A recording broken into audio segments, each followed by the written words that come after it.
All right, everybody. I think we should get started. We're on time here, 8:31, at least in San Francisco. We have a lot of people connected from different time zones as well. So we'll be very cautious of time and run this within the 2 hours that we had planned. This is Marco Marinucci. We are connected from the Mind the Bridge Innovation Center in San Francisco. The topic of the day is under the umbrella of our Silicon Valley Scale-Up Summit, an event that we launched yesterday with the opening and that has a number of extra activities connected to. So this in particular will focus on an internal discussion with corporates, what we call the Open Innovation Bootcamp, a format that we've been organizing now for a few years. And really the idea is to have an internal forum where peers in the world of open innovation, so corporate executives that have been working in open innovation, can freely and openly share inputs, best practices on topics that can be of common interest. So that's a format. The people that are connected here that you see on the right-hand side will be able then to interact and participate with what we call the initial panelists. And so that's the kind of the rule of the next couple of hours. So I have a couple of slides just to frame the discussion first. First of all, a few words about ourselves, what we do, just for the few of you that are not familiar with us. If we go to the slides at the beginning, a few words about Mind the Bridge in general. We are an innovation advisory firm, with the one before, that is been working in the intersection of corporates and startups for the last 15 years. In particular with corporates, we cover what we call the journey of the activities of open innovation that goes really from the analysis, initial assessment, how to set up your open innovation unit, to the education, the measurement of the KPIs, and for the most part also a good amount of execution, so in support of the executions of those plans. We are an international entity by nature. If we go to the next slide. So we work with a number of industries. So we're industry agnostic, and you see also by the areas of the corporates that are connected today. We are based here in Silicon Valley, where we have our main headquarters, and we host also a few of the antennas of some of our corporate partners, but we also have a very internationally focused network and a few offices around the world. We manage volumes of filtering of scale-ups in particular, and more mature startups. We're counting, for a lack of at least to give a reference, we go deep in at least 5,000 startups per year. And we have a pretty large amount of partners, both on investment side and obviously in a corporate innovation. Today, if we're going next, we'll have the pleasure of kicking off the conversation with 4 executives, and I'm gonna just name them right now, and then in a few minutes, I'll leave them the floor and just have a quick presentation to each of them. But connected from Rome, we have Andrea Sguazzi, Hub Manager of the Enel Innovation Hub. We have another Marco Marinucci. I know this can sound confusing, but it's not a typo. We got this question a few times. We actually recorded a video a year ago just to explain who is who and why we're different. Marco Marinucci is, other than having my same name, is also working in venture and is the partner here in San Francisco of CVC Hella Ventures. And then we have Alessandro Zago, that is the Senior Director of Venture Investments at Hyundai, Cradle, here in the Bay Area, actually in San Francisco. And Sander Cohan, another old friend of ours, that is today head of US innovation for National Grid, the British energy company. So I'll give the word to them in a few minutes. So before that, again, I want to frame the conversation, just giving a sense of what we're going to talk about. Also connected, if you go to this next slides, we'll have corporate executives that work in innovation from a number of different companies. Those are just a few that are represented today. Again, the idea is the format. This is just internal. We're not streaming live. Everybody that is there has been vetted and filtered and invited. And the idea is to keep it as a transparent conversation as possible. We expect that people that are connected out there would use this as a tool to help them in their planning of their open innovation strategies, in particular on the topic of the day, that is how to set up an effective innovation outpost in Silicon Valley. Innovation outposts that can have a different focus and different outcomes, different measures and different KPIs, but this is the common conversation of the day. Few words. I'm going to talk about the increasing presence of corporates in Silicon Valley and their innovation outpost. I'm going to show just a few numbers, and I'm going to also show you where to find more details about that if you are interested about the data. This is coming from one of our recent reports, one of the many reports that we tend to publish and put it out there. This is just to give a sense of first some measurement of the size of the innovation economy for Silicon Valley. This is from a report that we just launched yesterday together with Crunchbase. Those are numbers that you're all pretty much familiar with in a population of less than 5 million people here in the internal Bay Area. The creation of almost 8,000 scale-ups. Scale-ups for us are companies and startups that have raised at least $1 million. We're now going closer to the $500 million, actually past the $500 million capital raise, with an amount and the density of investment based on GDP that is unprecedented, based on even as a comparative analysis with the other hubs that we're all talking about that are emerging. If you go to the next slide, again, just to give a little bit of a comparative view of other ecosystems. So some in this case are mostly countries.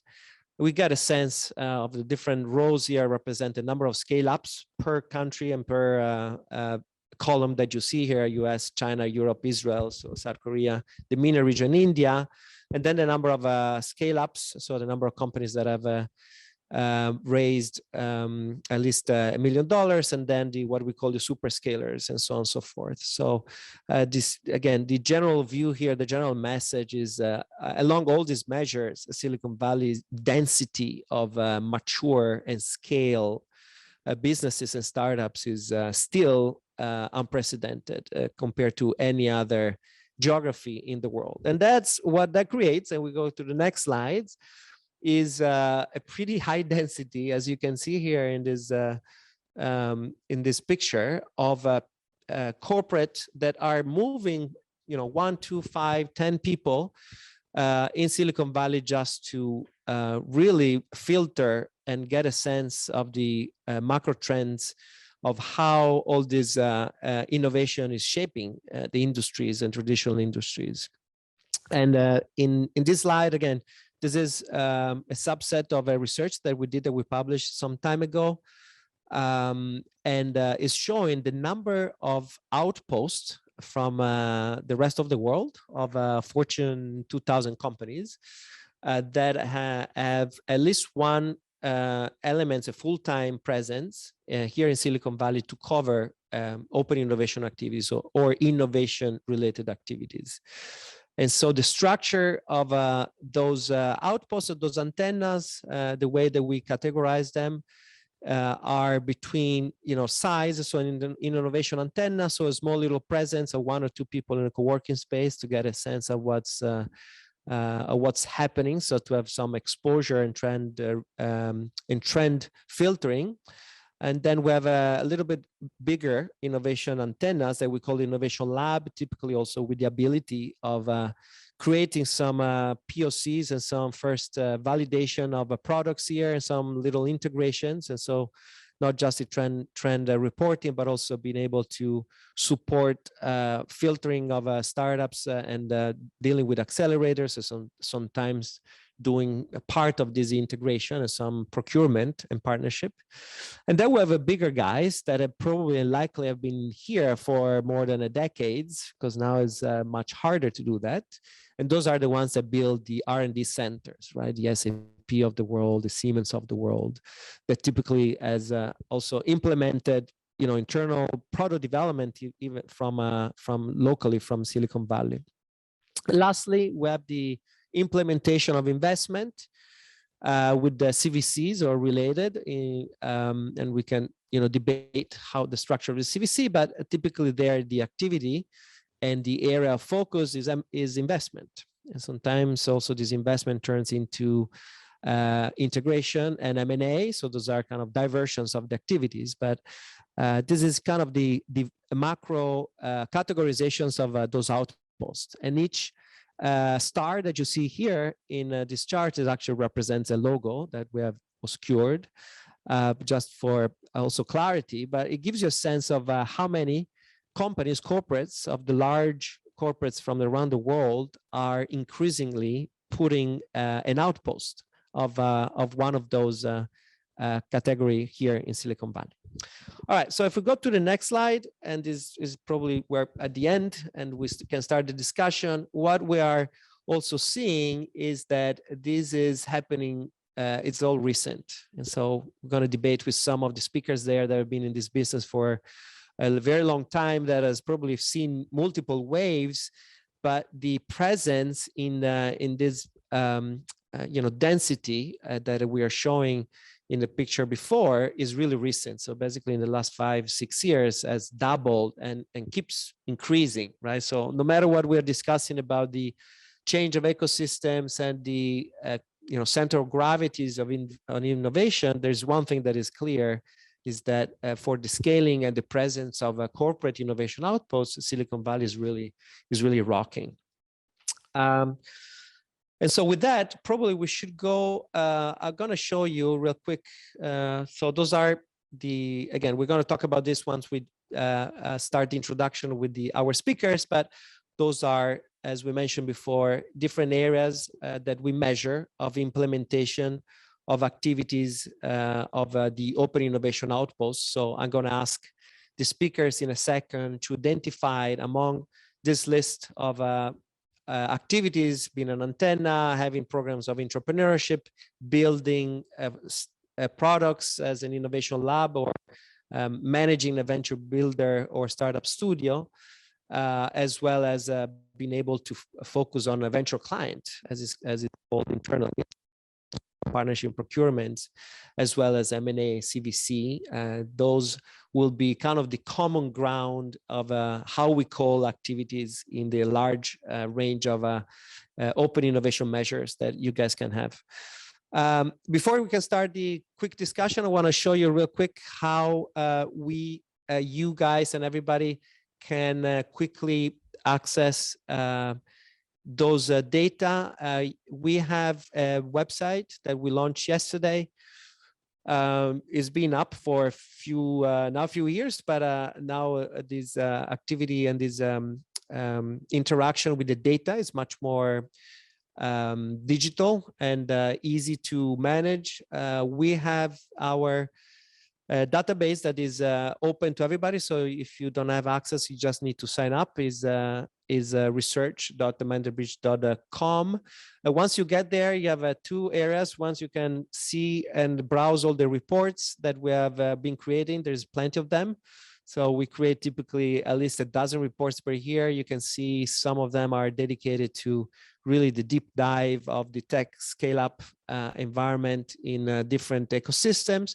And some others are more around the open innovation best practices. And so if we go up 1 second just to see how browsable those reports are, if we take the last one we launched yesterday, the tech scale up, report, you can go inside, and there is an easy way to browse the content. Obviously, you can download all the data and all the content, or you can just browse through those different screens where different data is exposed. So if we go, second part is just introduction. You can see charts and all the details that we were discussing before. So this is out there, it's up for you if you want to use it as a reference.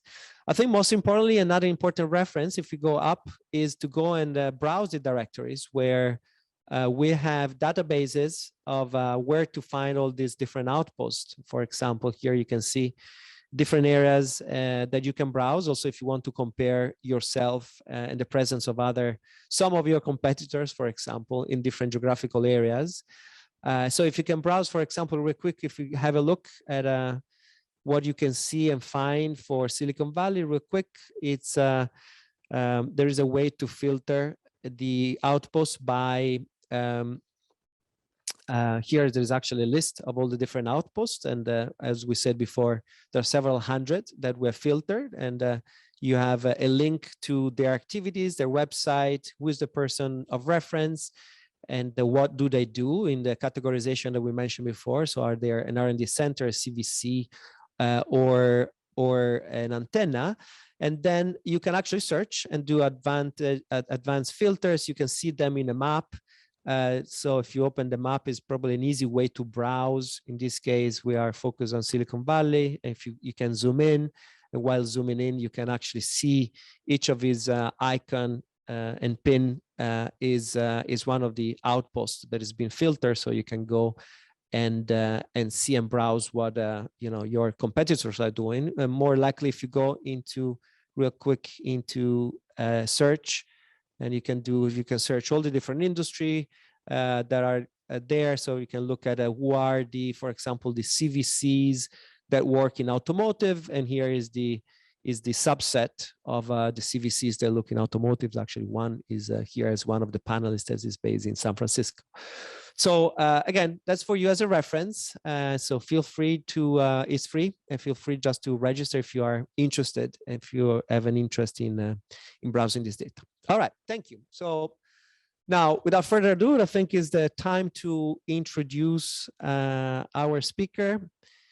And if we can, yes, put on view the stop sharing and view folks there.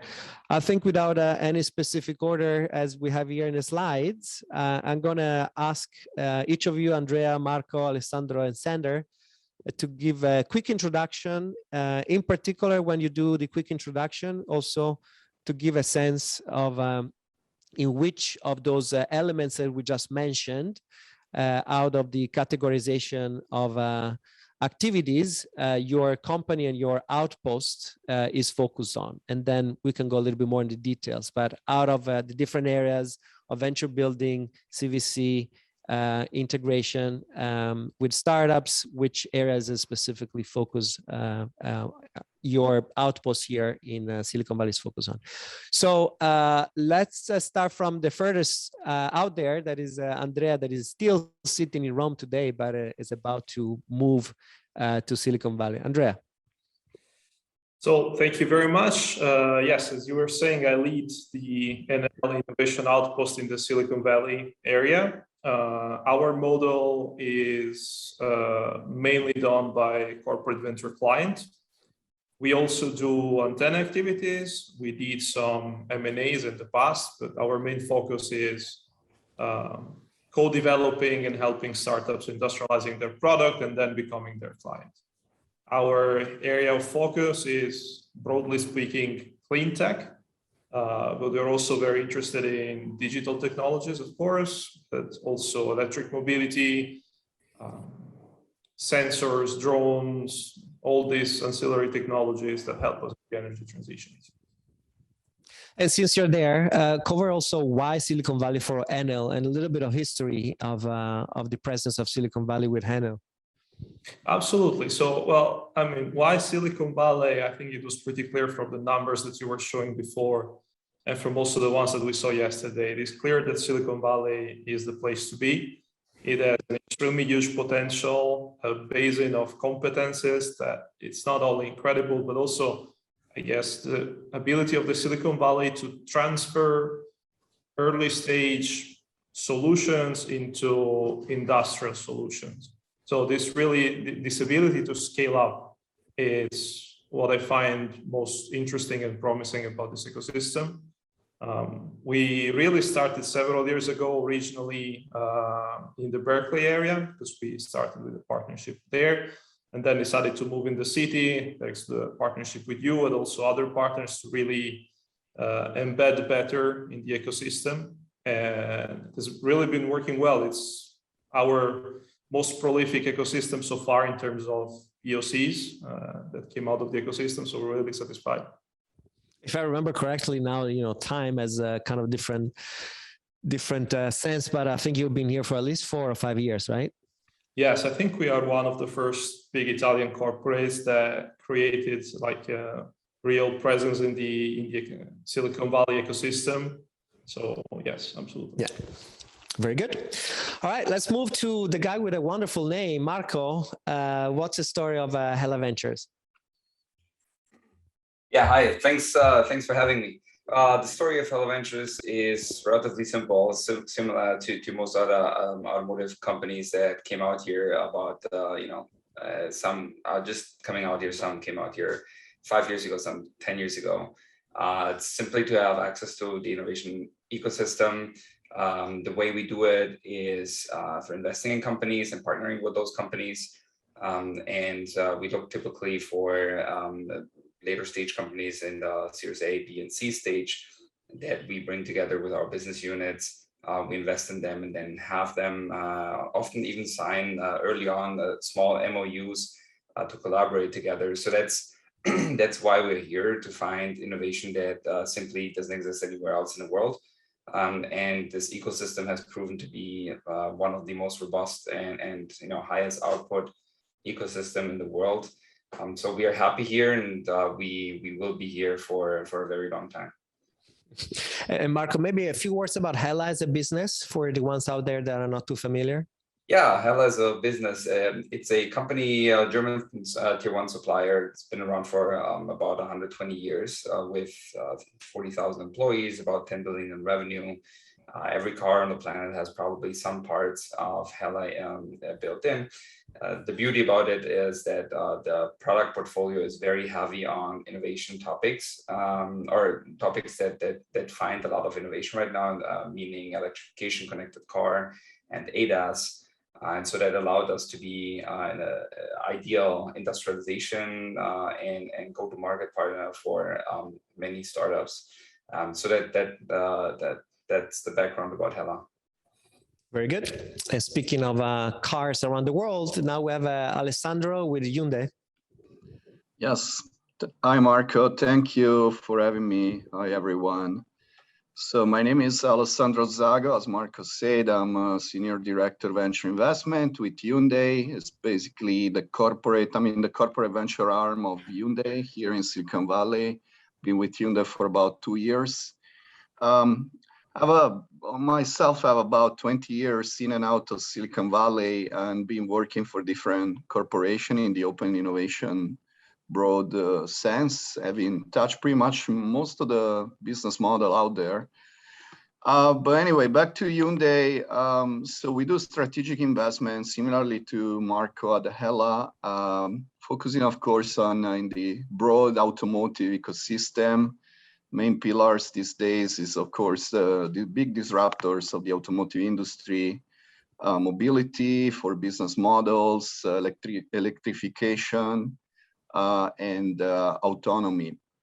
And also, of course, all the underlying automotive technology, so auto tech in general. But beyond that, actually, we look very broad at other areas, including robotics. In fact, Hyundai is developing a new business around robotics, and then even urban air mobility, so the future so-called flying taxi, flying cars, or in technical term, eVTOL, electric vertical takeoff landing vehicle that will appear in our sky, in the cities' skies in few years, probably, to move people in a urban environment. So we're also looking, of course, advanced manufacturing, industry 4.0, and even other topics related, but these are just a broad general category. We do, so Hyundai Cradle has been around now for several years, actually set up around probably 2013. And initially more like an antenna, but then evolved the business model into actually, we have two sides of business. We do proof of concepts, so POCs and open innovation with startups, but the team I'm working on is really on pure strategic investment. I think we have a little bit of extreme model among the other CVCs, where actually for us to be able to invest in startup, we need the first actually to develop commercial agreements with startups. So meaning really we do two jobs in one. And so we do business development activities, working with a business unit to really develop and take advantage of the startup technology or business model or market or product. And so we basically develop investment thesis and partnership thesis around how we collaborate with a startup, and we implement that. And then from there, we do investment to sort of seal the partnership with the startup. We're also looking at M&A, by the way, so that's part of it. So in a way, we do different type of business arrangements. And related to my background before, I've been actually in automotive with BMW first and Siemens. And I've been actually probably in the first open innovation office that was set up by Siemens already in the late 90s. Anyway, that's about me, and happy to answer or discuss on the topic. Alessandro, just to get a sense of Hyundai Cradle here in Silicon Valley, how large are your operations? How many people work there? And you already mentioned that are already, subset of activities. So you cover at least 3 or 4 boxes of the ones that we mentioned. Yeah. How many people work in a Cradle? So in the Cradle, we have basically 2 teams, and we are about to say around 20 people in a broad sense with operations. So we have the open innovation team that mostly focus on POCs with startup, and it's about 7-8 people roughly. And then the investment team I'm part of, where we are other 8-9 people. So we have about 2 directors and then associates and then the head of investment. And by the way, I will say that also Cradle was first to open in Silicon Valley, but by now, actually in the last 2-3 years, we have opened other offices in other geographies, including Israel, Europe, and China, and Korea. So we are actually covering the whole world or major tech hub of the world. Good. Now, last but not least, we have Sander Cohan that we used to associate to a different flag, a different jersey, but welcome to National Grid. I know, I've only been with National Grid now for about 6 weeks, and so we'll see how many times I say Enel instead of National Grid. I have a quarter jar every time I say that when I get too deep into my pitch and forget where I am. So my name is Sander Cohan. I now head up innovation, U.S. innovation for National Grid Partners. In short, National Grid Partners is the external innovation and investment organization for the British utility National Grid.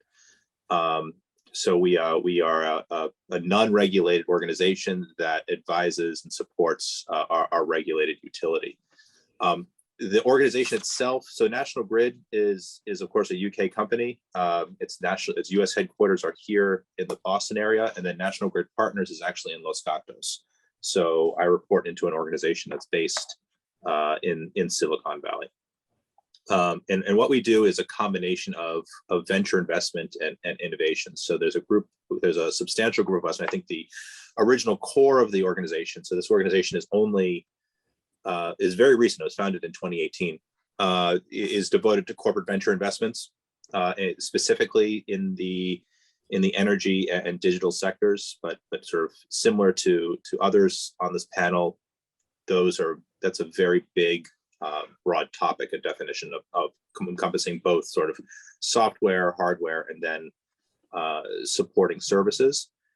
And then on the other side is the innovation group. So, to support our corporate venturing efforts, my group works on developing long-term disruptive business models that drive the company's overall strategy. So looking out ahead and seeing what the company needs in terms of technology and partnerships and structure in order to meet its long-term growth, sustainability, and environmental goals. And that's important. So oftentimes, our interactions with startups are either in partnerships or in venture development. So helping startups grow in a direction to become potential investment targets or potential partners for National Grid. And that's the general scope of the of our approach. And yesterday, Alberto Onetti, my business partner, is also connected here, had a great conversation with your colleague Brian Ryan on some of the insights, in particular on the investment side. So, yes, actually we did. Yes. Great to have you here. And maybe once we start doing the round again. And by the way, I think meanwhile, everybody else that is connected there, if you have any specific questions that wants to be addressed, feel free to post it here, and then we'll have at least a good 20 minutes or half an hour of questions that will be addressed. So anytime. Sander, since we're with you, let's start about you mentioned a little bit of that, but let's start with the internal structure. In your case, is particularly, I guess, complicated with the all the different units that you have. But maybe can you try to simplify what is the reporting structure inside of the different entity, and to what extent they go at the most senior level, right? If there is a head of innovation, or actually goes into different routes. Right. So our organization is split across, I would say, 3 geographies. So the United Kingdom, Boston, and Silicon Valley. Our organization reports into Lisa Lambert, who's our CEO and founder, and then also Brian Ryan, who's our head of technology and innovation. And both of them are based in California. So our organization exists outside of and in parallel with, I would say, the National Grid corporate organization. We do meet up at the top of the organization. So ultimately, the buck does stop with our CEO. Where we are managed and how we interact with our first customer, the utility, is a governing body through an advisory board. So we receive support, inputs, ultimately funding through a board of approximately 12 to 18 top level executives. So really our mandate comes from the first and second lines of the company. And then, we are responsible for translating that strategic direction into projects that are then approved through our internal board of directors at NGP. So it's a little bit complicated, but it provides us a level of autonomy to help drag the organization with us.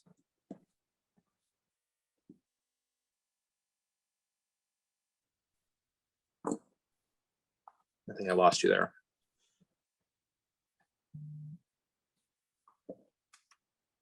I was turning down my microphone, sorry. I think that I was mentioning that probably nobody here connected would have a simple structure, internal structure. At the end of the day, we're all large corporations, so complexity, I think, is embedded. I think more the question is to what extent there is a dotted line with the business units or not, and really where the open innovation unit as such, is there an open innovation unit, or in your case, is a kind of a split in different actions at the end of the day in different businesses. So there's a dotted line with the organization. At the end of the day, our goal, we have sort of 2 types of projects. We have projects that are performance projects that are aimed at meeting specific long-term complex needs of the business organization, and then growth projects that will aim to be spun out into new organizations. That will then be supported by our venturing groups. And I'll talk about the first there. To your question there, we have dotted line reporting to all those. So at some point, there's a handoff point at the end of a project where we are we are designing a business model, we're designing a partnership and a structure. We package it together and we give it to our business units to support, whether it's our electric or gas or what have you. It's not a fixed point. I'd say that has to be, you have to be in sort of constant communication with your business lines and that top advisory board in order for a project to be successful. So project doesn't begin and handoff begins at ideation and project inception. So it's a constant communication with the business units and the business lines. And of course, there's a dotted line relationship with each head of the unit, depending on what the type of project is and what the priorities are. So it gets complicated, but I think, what it means is that we start with identifying a business problem first with our constituency, and then go out and that informs our either our innovation or venturing focus.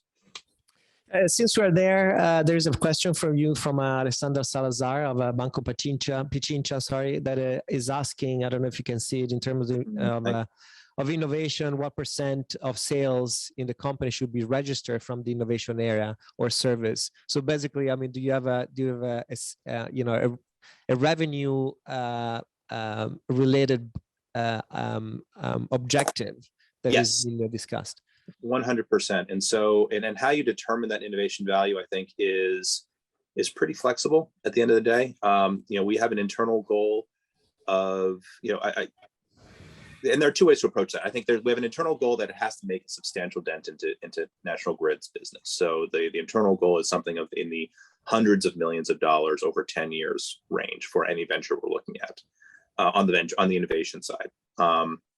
And that's two things. One is to ensure that the innovation projects we're doing are delivering value to the organization, are actually moving the needle in terms of that. So there is a quantifiable metric that we need to achieve when we pursue projects or pursue investments. And then the second part about it is honestly the logistical complexity of getting these types of relationships built. Where if you have a big project, you're going to have big problems, and if you have a little project, you're also going to have big problems. So you might as well, if you're going to go through the effort of building a venture inside an organization like National Grid, you might as well go big and make sure you have large impact. Shifting to Andrea, speaking of organizations and internal organizations. I'm about to say that Enel is somewhat easier, but I don't know if it ever been said in the world, but there is a pretty distinctive way of how your innovation services are at service for the business units. Maybe you can share, Andrea, how is the structure there with your chief innovation or innovability officer? How do you deal with the different business units requests? Absolutely. So first of all, I'm very happy because easy and Enel, I guess it's the first time I heard this sentence. So regarding our organization, it is indeed pretty simple though. We have several business lines because we are huge corporations, and we really see value in having people pursuing innovation and sustainability being integrated inside those business lines. So just to make a clear example, business line has the task of generating energy from renewables, and we have people that focus on innovations inside renewables that work in that business line. And then we have a central organization that has the task of putting in place processes, KPIs, governance, but also of creating open innovation tools that are available for the business units. And this is precisely what our innovation outposts are, one of the tools that we have available. So the other peculiar thing about our organization is that since we have more of these outposts, they are really staffed with small people. Typically, we have 1 or 2 people inside our innovation outposts. And most of the analysts or the job that leads to the creation of a POC and then the scale-up is done directly by the business unit. This is to make sure that what we work on is really what they are interested in. So more than a dotted line, it's really a tight relationship with the business unit. We go back to what we were discussing before. And finally, another thing that is pretty interesting about our organization is that, as you were saying, we have a chief innovability officer. So the head of innovation inside the Enel group is also the head of sustainability. We really see a link into how we can use new technologies and new solutions to transform our business for being more sustainable. And that is the reason behind this organization. Good. Going back to Marco here at the really the planning and the convincing that it takes with the top management that it makes sense to first to start an antenna here, and number two, in your case, that as a capital committed to it. What are your suggestions for entities that are considering a similar path from the very beginning? So to start, what is the best way to be effective in convincing top management that that's the best way to go and dedicate budget to, in this case, in your case, a CVC? It's probably bad news, this answer.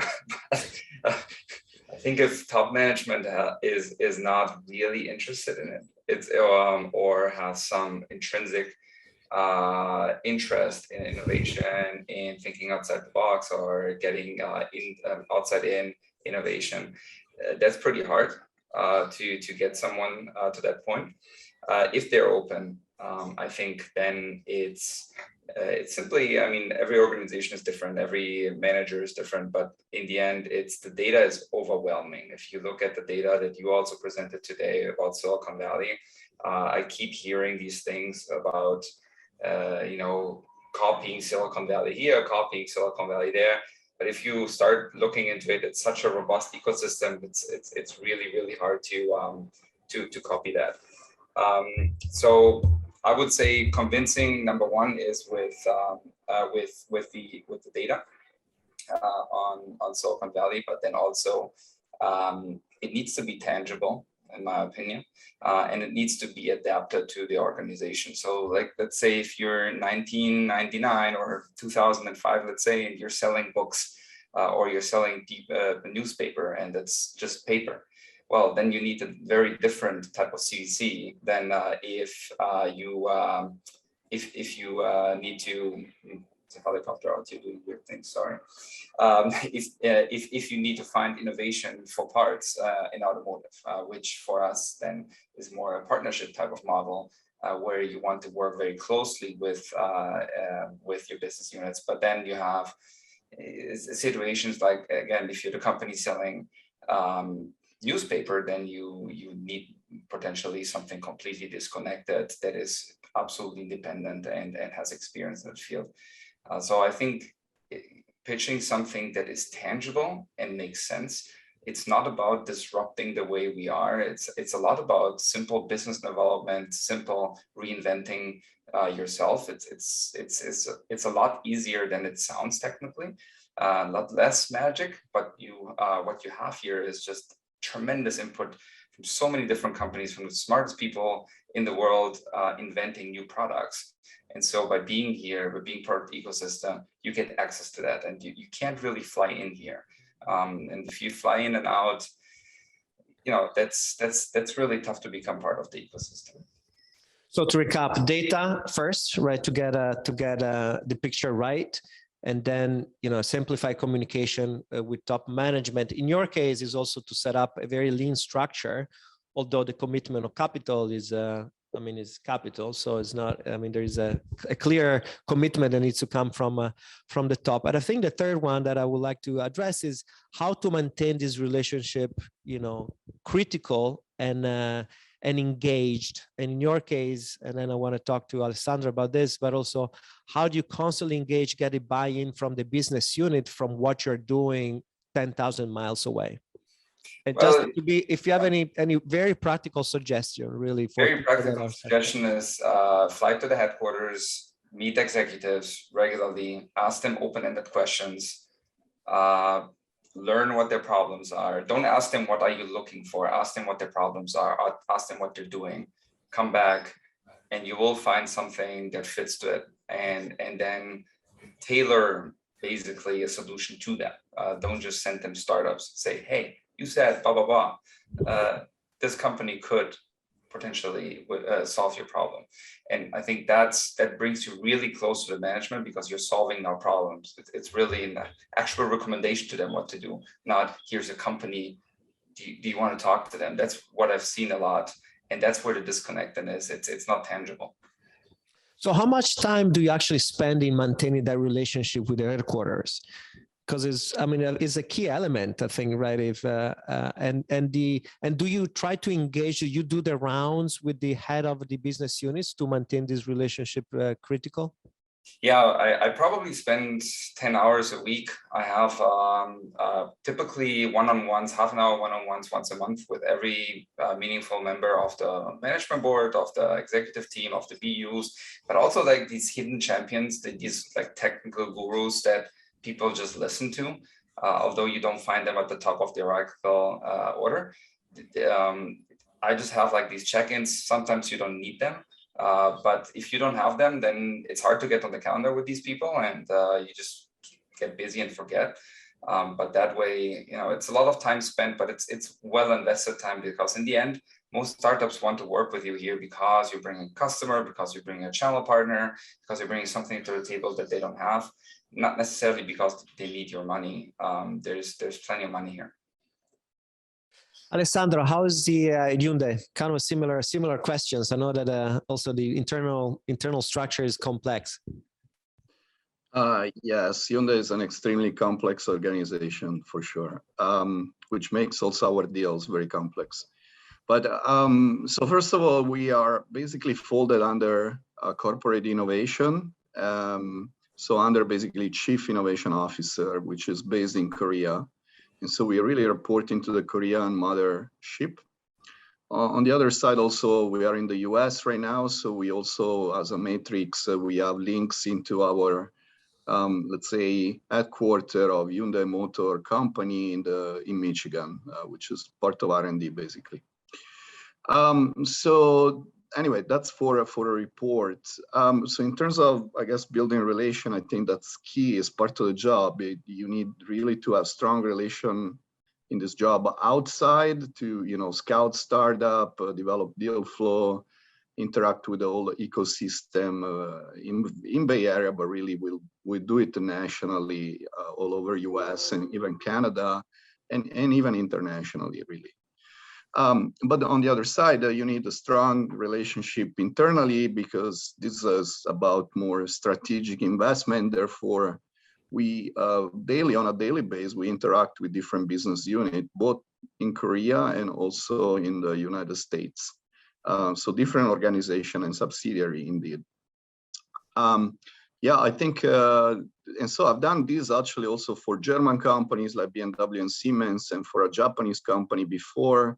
And now for Koreans, I think really there is no magic bullet. This is a people job, and really you need to establish relation, build a credibility at every level with the engineers to the executive and C-level people, and that takes time. And so the only way to do it at some point is flying, and it's having regular meeting, and they need to be supplemented, of course, with regular Zoom conversation, phone calls, email, and all the other communication tool you can adopt. Some of our KPIs are actually indeed based on how many new interaction we have per semester or quarter with different business units in different locations. So how many new people do we meet in the company?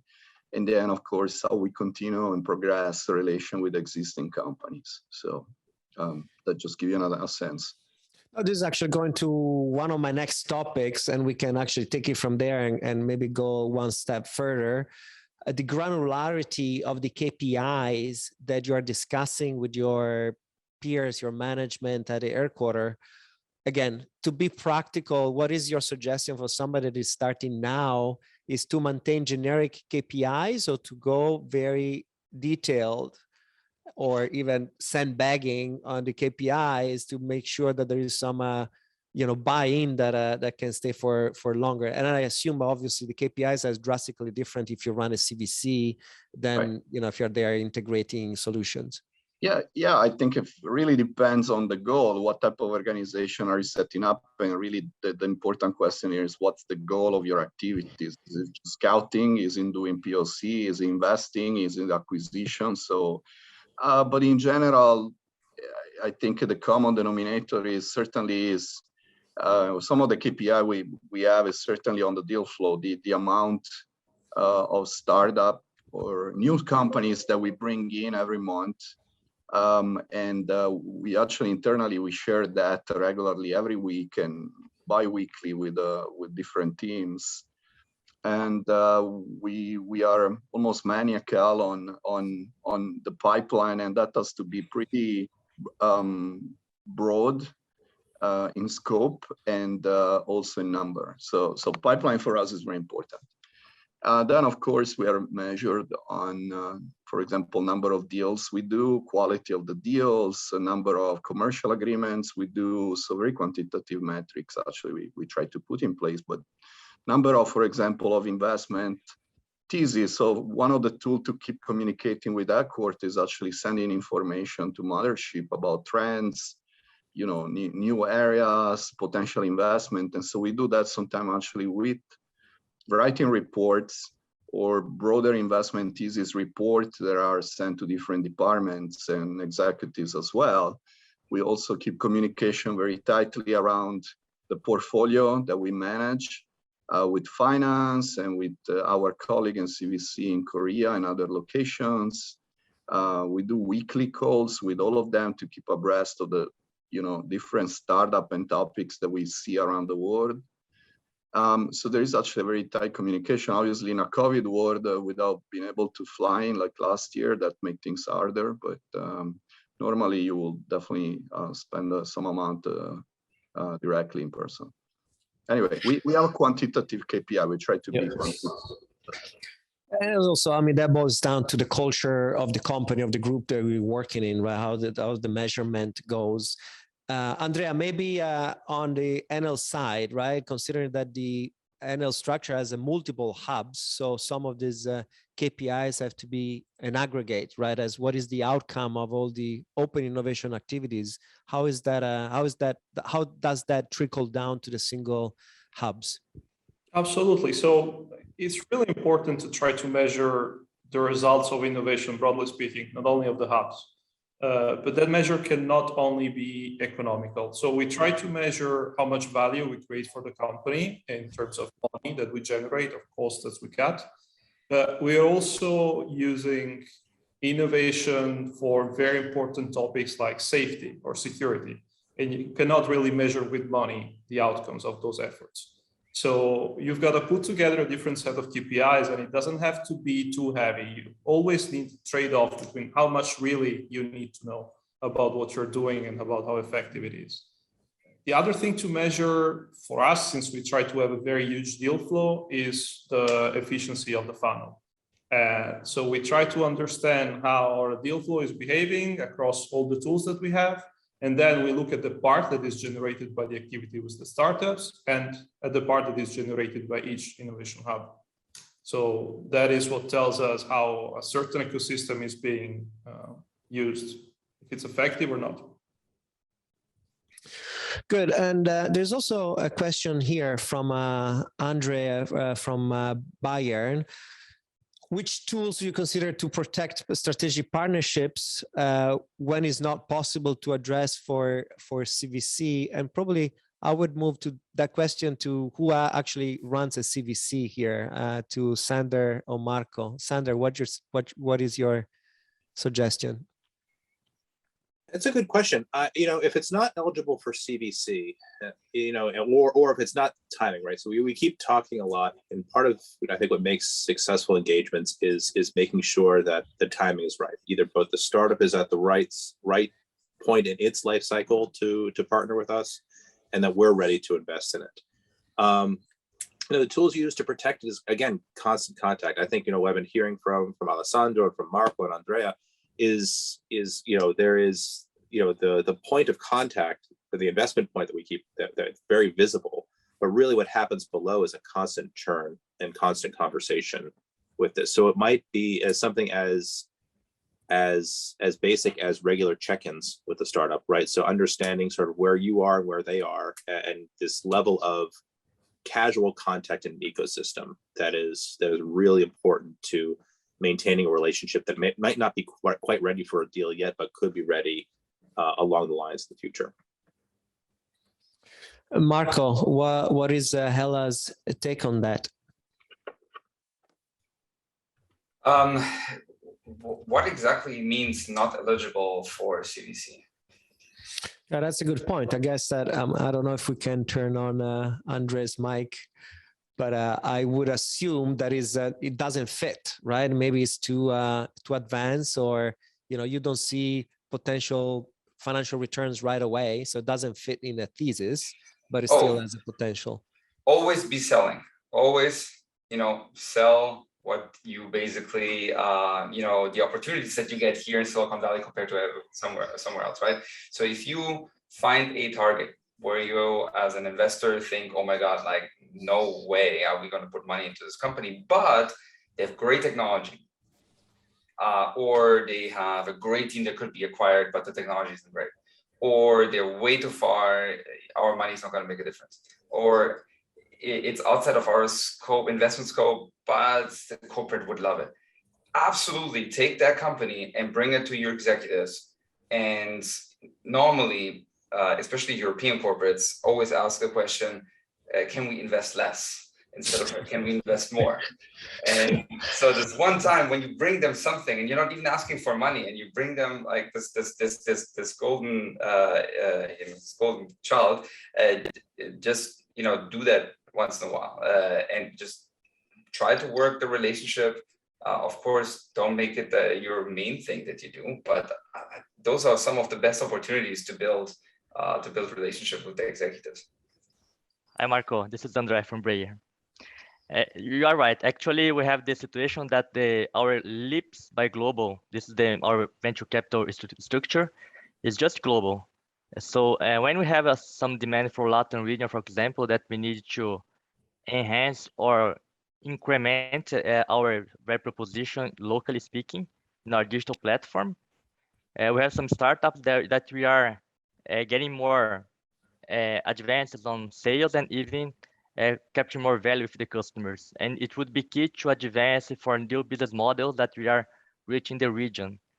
But as you said, most of the time the technology or the startup is not the field that we're going to invest in global, because we don't have the autonomy to invest locally here. So we don't have this intermediate phase to submit the idea to the global. This is the issue. Okay. Okay. Thank you, Andrea, to clarify. So feel free to keep adding questions here. Close to what Marco was commenting on, I have another topic, another questions on the size of the deal flow. And again, it really depends on the activity that you work on and what are your KPIs, right? In terms of investment, I think is embedded into the investment thesis that you have. But for entities that have much wider focus, defining, to stay, a little more, a little wider in your search, maybe using third parties is the way to go. How do you, some best practices, how to maintain an effective deal flow directly or indirectly? So basically, if you're not in Silicon Valley, or even if you're Silicon Valley, but you have limited resources, I will have. Right. So it really depends on from what angle you come. But I would say there's a reason why people say CVCs last on average 3 to 5 years, because that's how long it takes them to fail. But it does make a ton of sense to get yourself some, I wouldn't even call it help, but like the money you invest in a consultancy, for example, is well invested money, because it's costs you less than an analyst often, and it prevents you from tapping into the absolutely wrong companies. And it prevents you from making, beginner mistakes, by the way, that all of us have done. It has nothing to do with IQ. It has just to do with experience, and you'll make those mistakes. And, there's a lot of sharks out here. They will take advantage of corporates that, are new to the block, and a consultancy, somebody who established, who has a network, who can do diligence people for you, the cost for that, they don't stand in any relationship for the damage that you can prevent, or the mistakes that you could prevent doing on the way to become more established. That's the one thing. Or for especially for deal flow, combinations like investing in other funds and having consultancy.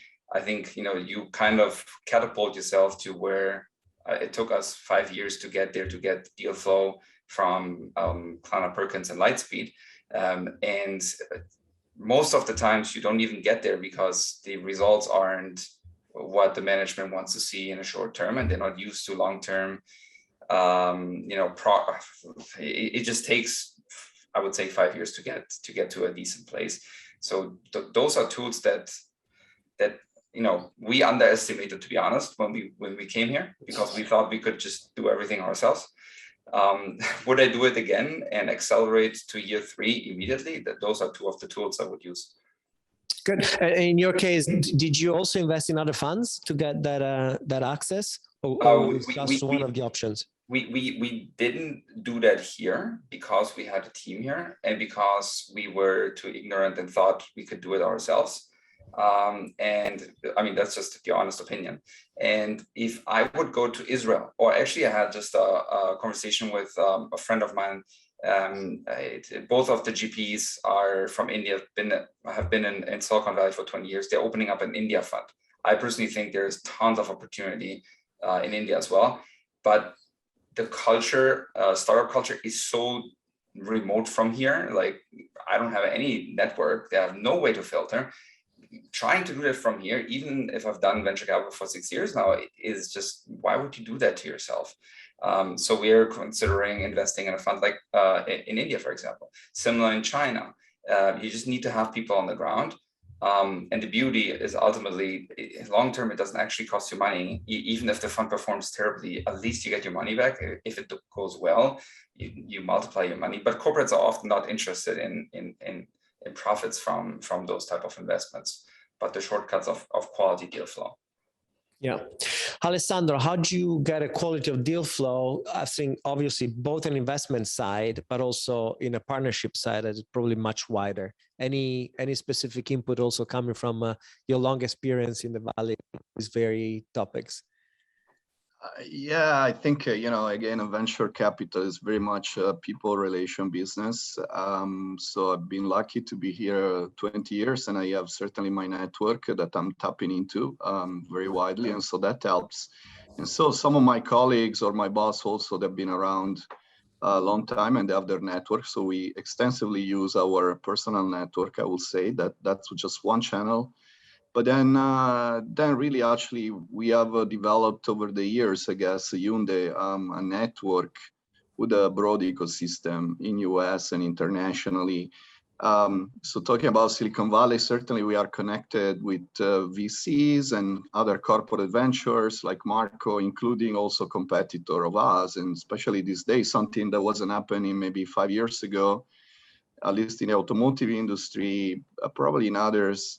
The competitor were not sharing deal flow much or invest in the same company, but that what we are seeing now is actually that we are in the same deal with even the Toyota or Ford or others, and that also speaks for a need for scaling and looking into new solution innovation very rapidly in the car business. So it's actually not. I just closed a deal that was actually introduced to us by one of our competitors, CVCs, in a way. But we are connected, say, with accelerators, universities or others in Silicon Valley. We are connected with organizations like yours and other type that provide deal flow. We attend a panel of any kinds. We're connected. I mean, we also subscribe to online tools like, PitchBook or CBI Insight. They also provide, in a way, deal flow information about startups. So we're using many tools in different channels to get deal flow, honestly. And back to your other question, actually, we did invest in other funds in the past to also access deal flow or enter new areas. So we've done that, and as personal experience also, as I was in other company like Siemens or Japanese M+, in all those CVC corporate development, actually we invested in other funds as a tool. Good. I want to address one of the questions being asked before by our good friends Patrick consorted there. Now that we're going more in the weeds of the where to invest and macro trends, Patrick is asking where does Silicon Valley stand in electrical mobility tech innovations versus the rest of the world? What is your input, Ale? Well, I will rate it certainly on the top. It's at least not below any other areas. So certainly now innovation is spreading, and we source startup in other locations. So I just closed a deal in a next generation battery in East Coast, coming from one of the leading universities. However, we certainly see a lot of activity here in the Bay Area. So, I mean, again, we look at all United States and even beyond. But as said before, I think Silicon Valley, it's a place you need to be for most of every technology. I will say potentially, things like pharma that may be done better in Boston, for example. You have to consider what type of technology you're sourcing, you're looking what vertical. So there are certainly other innovation hubs, but I will say for most of them, certainly a presence in Silicon Valley is needed also to interact with other VCs and the broad ecosystem. So. Yeah, and we're seeing, I mean, then you can go back and see the statistics, but the amount of outposts are concentrated in new mobility is significant, is top of the list. So it's clear that in the last few years there have been a high concentration, and you guys and you and Marco actually are clear. The Uber and Lyft, are in San Francisco, right? That's just to start. But then, of course, we see startup in other location, but yeah, you need to be here for mobility and other areas as well. And let me actually ask the participant to raise your hand for your questions. Now is a good time so we can get in the pipeline, or you can post it here. If you raise your hand, we can also allow you to talk and be more effective. Meanwhile, while I see hands up, this is more for Andrea and Sander. How do you nurture local partners at best? I know that is one of the key elements, but again, resources are limited. Any input for you guys have been here around the block for a few years. How do you maintain the key relationship effective? Andrea. Well, I think it is fundamental from the point of view of the corporation, right? To understand that the relationship with the ecosystem has to go in two ways. You can not only extract value, you need to give back value. So if you're doing corporate venture client the way we do, you're not like the way you give back value to the ecosystem is through the contracts that you're giving to the startups, obviously, but also you can do many other things. So being very open about what are your challenges, how do you see the future, what do you think is going to be critical, what are you going to look for in the coming months or in the coming years, if you're so fortunate that you know that really helps. And try to really be transparent and provide information and value to the local partners. I think it's the best way to give back almost as much as you take. Sander, do you have anything to add?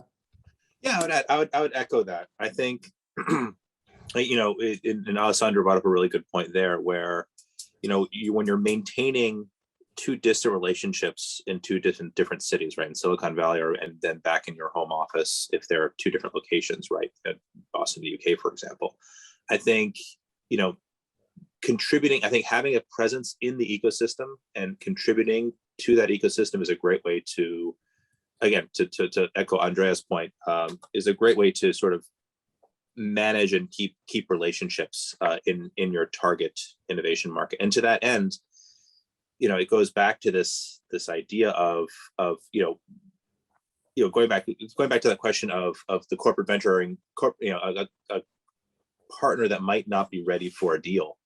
Part of contributing that, part of your sort of obligation there is all right, providing signals to the market of what might you want in the future. So there are a lot of companies there in the future that if you are clear with your needs of a particular ecosystem, right, what you're looking to build a product, you can give that signal to a startup, and that affects the way they might structure their business. And so if they're not ready today, it increases the likelihood of when their product is ready for market or when their product is ready for investment, they're actually going to deliver something that we as a corporate are going to want, right? Whether as a project or venture investment, right? So it's not.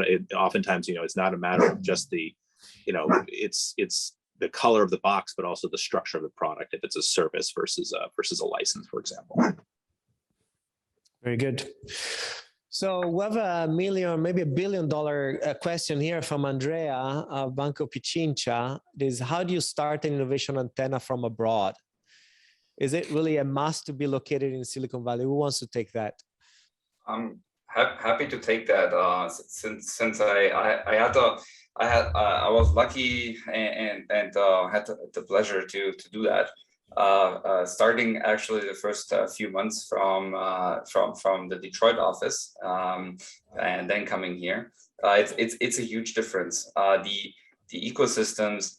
So one number to keep in mind to this question is that 20% of all companies or 20% of all VCs make 80% of the money.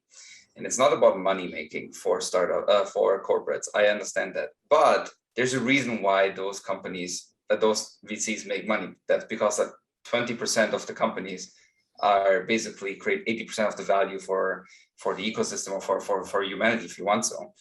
And there's two ways to do that. Either build your place here. Ideally hire someone from internal that knows the corporate, hire another person that knows the environment, and bring them together. Or if you want to do it remote, I think those options, like for example, working with Mind the Bridge, is an ideal option because you tap into existing networks, and you effectively pay for them showing you the way to those 20% that you otherwise will take you years to access it, or invest in really successful funds to basically get to those companies that will actually create value also for your corporate. Because in the end, the reason why CVCs fail is because it's not because the corporate changes their mind, maybe sometimes, but most of the times they end up tapping into the wrong companies. They end up tapping in these 80% that don't create value. And if you do that, then you're 5 years later and your companies are out of business and they haven't created the value for your corporate, and nobody, the corporate management is going to understand why are we actually spending money there. But if you tap into those 20%, then that makes all the difference. And we see that in our portfolio. The first 3 years really are fundamentally different from the last 3 years. And if you want to shortcut that, especially from far away, I have a good friend at Bridgestone, for example. They don't have an outpost here. They invested in 5 funds. They work with consultancy and do that from Nashville, but they get top-notch deal flow because Bridgestone is a company everyone wants to work with. The problem is everyone wants to work with them. So also the 80% will want to work with you. And for you from the outside, it's really hard. Those are all people that went to Stanford, Harvard, top schools. They're all smart. It's really hard to tell the difference. And what you just need is a network to due diligence people. And so, from far away, it works, yeah. But you just have to basically pay for services or invest in funds. That's at least my opinion. Thank you. And thank you for the plug, by the way. We already have the same name and now it's become a little murky, but I appreciate it. Any other input there for how to set up, and is it possible to set up something if you're from abroad? I'll pipe in. Okay, sorry. go ahead. Well, I'll go. I have a quick point there. It is possible. I think it has to do with communications. I think Marco, you made a very good point there, where right, the Bridgestone is able to do this from a distance, and I think part of that is people know Bridgestone. I think thinking about Enel, thinking about National Grid, I think one of the challenges for us is we're very well known in our territories, but not very well known in Silicon Valley. So there has to be, in order to attract the right deals, there has to be a way. You have to find a way to communicate yourself inside the ecosystem, and I think that's a real challenge. And communicate yourself effectively, so you're attracting, again, to Marco's point, the right people and the right deal flow to make your project effective. So it's just a matter of, and an easy way to do that is to be there in person. You can also do it another way by setting up third-party relationships, and managing that as closely as you would your internal relationships. Who wants to jump in before? Yeah, I was gonna speak. I guess it's a bit both. I think initially, potentially now, because especially pandemic has helped now with Zoom to connect the world closer, right? And people cannot travel, I think. And also in the trend of the last few years, there are more organizations, including Mind the Bridge and other that, present the deal flow and startup of any kind. So potentially initial work can be done from abroad or different locations. I think now it's possible, something that maybe 10 years ago was less likely. However, I think that's only a part of it. If you really want to go deep and get the best deal flow, eventually this is a people relationship business. You need to be here and connect with people. Yeah. To take full advantage. So maybe 50% or the surface can be done from abroad, but eventually if you want to go deeper, you need to be here. Or other locations to really develop a network. It takes time and investment. There is no shortcut. I actually disagree. Sorry to say that, but I love the German jumping in with I disagree. Yes. Yes. Yeah. If you want to do it yourself, you're right. That's the only way to be here. But there are ways, and like, for example, I've seen with Bridgestone, they invested in 5 funds. Because they are remote, because they don't have the access here, they can just filter deal flow, and they're a corporate that wants to work with startups. So that's actually the perfect fit, where somebody filters the right companies for you. They have the best interest to do that, because in the end, if the partnership, the partnership that results from this investment aren't great, somebody's not going to reinvest in the next fund. And the same thing with consultancy on the ground that has been around for a while. Especially targeted consultancy that just takes time to understand your business. Those are the 2 ways. Do it remotely. You're right, Alessandro, remotely yourself. That's just not going to work. Okay. It's awesome to disagree. So there is a long question from Natalia here. It's probably to split in 2 questions, I would say. That's my interpretation. But how do you manage the commonly shared funnel or potential partners from Silicon Valleys and from other global hubs? And how do you manage the effective decision-making to arrive to final decision selection? So I would probably split it in 2. How do you manage the funnel of potential partners from Silicon Valley? I guess it's probably related to what we were saying before, and how to select the right partners locally in the local hub.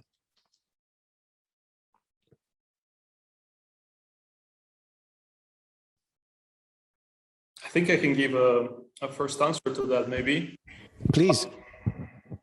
But my answer is going to be a little bit more broad, like not only for Silicon Valley, but for every hub or for every ecosystem. I think you need to consider a trade-off between getting someone that is extremely embedded in the ecosystem, or getting someone that facilitates the communication with the corporation, right? So if you're gonna choose someone to run the outpost that has stronger connection to your parent organization, then you're gonna want a partner that is really, really embedded, can get you the context that you don't have, can get you the networks that you don't have. And I think this is going to be a prevalent choice also if you're tapping into an ecosystem that perhaps is not so developed or not so international. Before we spoke about India and China, it is extremely difficult to take a partner that perhaps was a very good relationship in Silicon Valley and to bring it to India, because it's not said that it's such a good partner would be an excellent partner there as well.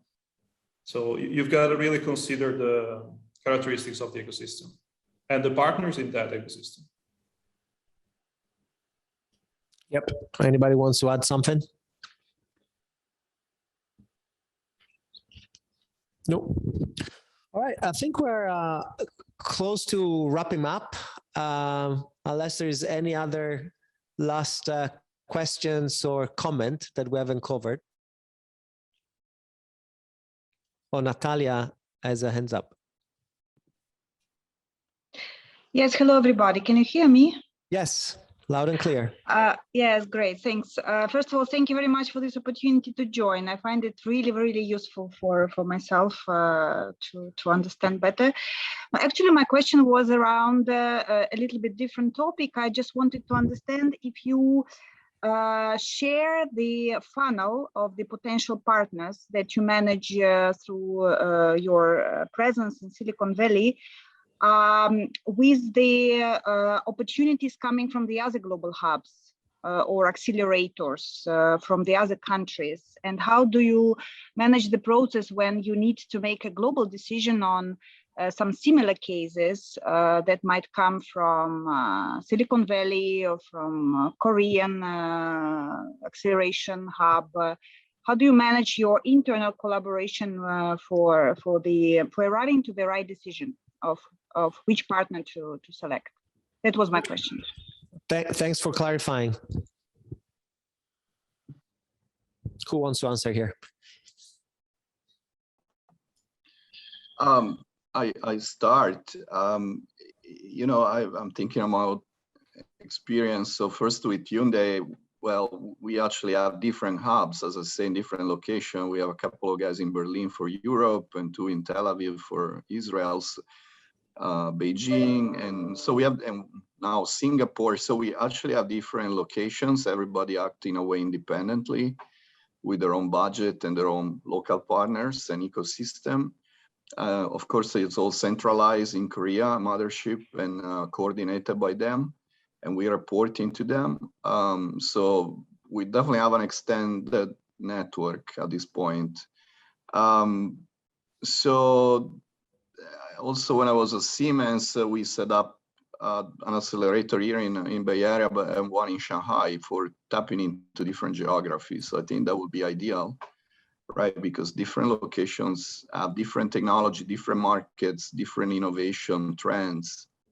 If it's all centralized, I guess, then it has to do with the budget and you know, the quality that need to be screened and assessed. Obviously, there are competitors or startup or others around the world. So what's the best? You need some deep due diligence, I guess, to assess which one. Thank you, Alessandro. Any more comments? The truth is, it's really dependent on like your organization. Sometimes, you know, for automotive, like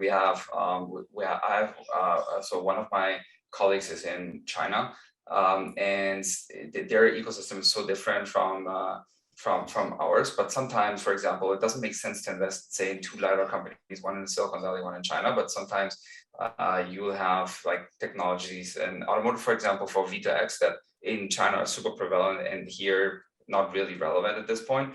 And so, you know, you would make an investment decision over there. But I think this is a really tough one, depending on your organization, to coordinate with those other hubs.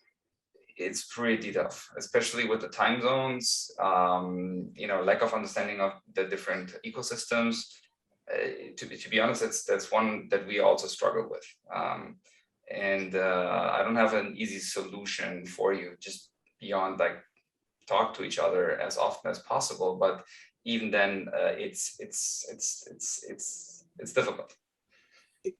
One thing to add, I think maybe going back to Alessandro's point that there are, you know, certain ecosystems are better at certain things than other ecosystems at certain technologies. I think some of this stuff sorts out naturally. I mean, the thing about Silicon Valley is that it's the deep end of the swimming pool, so it's very good at a lot of things. You know, I would argue, you know, so there's a handful of those ecosystems out there. But you know, when you have a distributed set of innovation presences around the world, you'll find yourself going to certain ones for certain things, right? So you'll find that, you know, biotech for Boston, or you'll find yourself going to Silicon Valley for software, and you'll find yourself going to Detroit for automotive hardware specifically. And so, you know, some of that stuff shakes out a little bit, where the older your relationships get, you'll find your network adjusts itself. Beyond that, it's just coordination and communication. And beyond that is making sure that, you know, the worst thing is when you're scouting a startup and another business is also scouting the same startup, and you're not communicating with each other. And then you realize that startup is playing you against your colleague. It's not a good look ultimately, but you know, you work it out. And the way you work it out is making sure that, you know, going back to this constant churn of conversation you have internally with your colleagues. And somebody will say, oh, hey, I'm talking to, you know, Andrea about something else. And you're like, oh, okay. Then you have to get on the same page. Alessandro, I think it's a great way to wrap up. I love your analogy of swimming in a deep end of the pool. It's time to go swimming here. I appreciate all the inputs, very transparent and helpful from Andrea, Alessandro, Marco, and Sander. So thanks again, everybody. Thanks for your questions, and we'll see you in the pool. Thank you, guys. Thank you for having us. Bye. Bye. Thank you very much. Thank you. Bye-bye.